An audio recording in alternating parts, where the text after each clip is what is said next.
Are you bored of reading about Hardin and Tessa or some romantic stuff like that? Then, today we are going to tap into our dark side and look at some mystery/thriller books. Do you know what's so special about this video? It is that this video is requested. I know, I get requests now, but we're going to discuss that later. Let's focus on the video first. So, here are some really creepy, mysterious, and thrilling novels which you will absolutely love. The first one is Baby Teeth. This 2018 novel follows a dysfunctional family with the terror of a daughter. Hannah is 7 years old and had never spoken, but that's the least of her mother's worries. You'll probably feel the same if your little girl was trying to kill you. As Hannah's mind games escalate, her father remains oblivious. Hannah's mother must take matters into her own hands, because baby teeth might look sweet, but they can bite your head clean off. See? Creepy. Interesting. The second book is Bird Box. When the bizarre and terrifying phenomenon of the problem begins to cause mass violence and suicide, one thing becomes clear. No one is safe. Mallory and her 2 children take refuge against the outside world, training themselves to live without sight, since looking at the problem seems to drive people insane. But the children grow older. Mallory must choose: venture outside and risk their horrific deaths, or remain trapped in the box forever. This problem reminds me of Medusa. Anyways, let's move on to the next book. The next book is a Dan Brown novel, and it's The Da Vinci Code. If you have gone this long without experiencing The Da Vinci Code, you're in for a jam-packed thrill ride, made all the more affecting by its connection to real historical events. How a symbolist, Robert Langdon, is in the town on standard business when he's suddenly called to the Louvre to inspect a murder victim. This victim is none other than the museum's curator, discovered in the pose of the Vitruvian Man, with strange symbols all over his body. Langdon must team up with a cryptographer named Sophie to figure out who did this and why, a mission that leads them to a spiraling path of religious legends and conspiracy theories to come true. My friend told me about this book, and I'm taking her word for this novel. Now the fourth book is Fingersmith.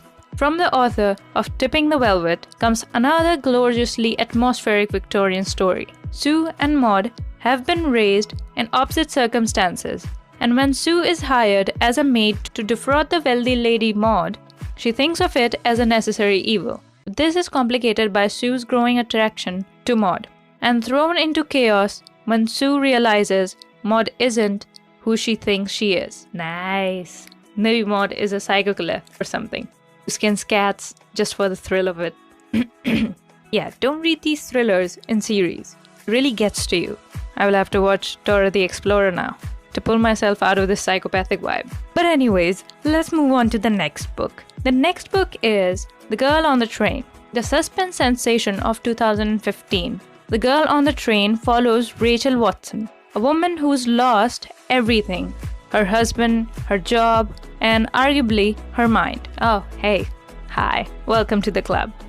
Rachel spends her days drinking on trains, romanticizing the lives of the picture-perfect suburbanites she passes, until one day she sees something shocking through her window. In that moment, Rachel becomes embroiled in something much bigger than herself, a scandal to which she has a closer connection than she ever knows. The sixth book is Intensity. This pressure cooker of a novel takes place over a single weekend, closely tracking the movements of a college student as she attempts to outwit psychopathic murderer Edler West.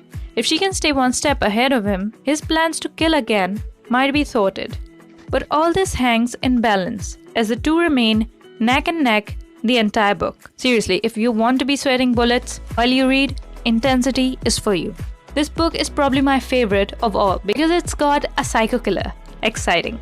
I know, then dodging that psycho killer. So you can feel the intensity even in this. Oh, is it just me?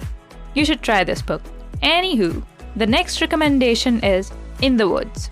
In the Woods is the first book in French's Dublin Murder Squad series, which is even darker than it sounds, if that's possible. This installment revolves around Detective Rob Ryan, a survivor of a strange, inexplicable incident that claims the lives of two children, who finds himself facing an eerie similar case when a girl is found murdered in the nearby woods. Ryan must now delve back into his past to solve the mystery of the present. But will he be able to handle what he unearths? You'll have to read to find out. Now, the 8th book is Misery. I'm Your Biggest Fan was a perfectly innocent compliment until Misery, a novel about an acclaimed author, Paul Sheldon, being held captive by a deranged fan, Annie. Of course, in a story populated by just 2 people in a remote Colorado cabin, the suspense has to be pretty darn good. Luckily, King delivers.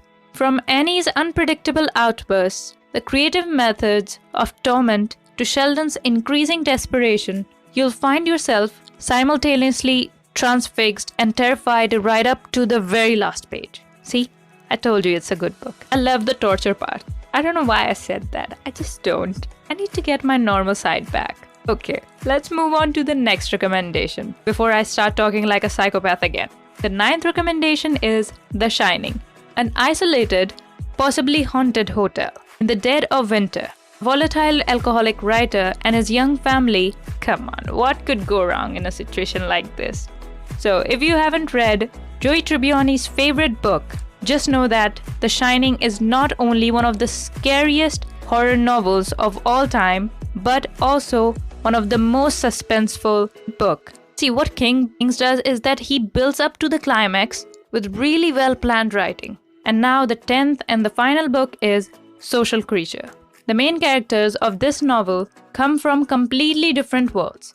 Louise works multiple jobs to pay her NYC rent, while Lavinia is a spoiled socialite, partying her life away. Yet a pair forge an unlikely bond after fate brings them together. And once Louise gets the taste of the high life, she's not about to let it slip away, no matter what it takes. I like this one as well. Hello everyone, how are you? I hope you're doing great. So, these were some of the books I think have quite interesting plots. I hope that whoever requested this video, you found the book you were looking for. And all of you guys found something really amazing as well. I feel that I like these psycho killer novels more. So that's why I feel that Intensity and Misery are really intense and exciting. But usually people love to read Dan Brown because of the way he writes. And I must say that he is quite popular in this genre. So you can read his books as well. I've heard a lot of great things about Dan Brown novels as well. So which book was more close to your taste? Let me know in the comment section below. But anyway, thank you so much for watching. Don't forget to like, comment, share and subscribe. Don't forget to ring that bell so you don't miss any videos from me. Follow me on Instagram. Let me know what was your favorite part of the video or which novel I should review next, or just say hi, that's fine too. And above all that, everybody have an amazing day. I'll see you all next Monday.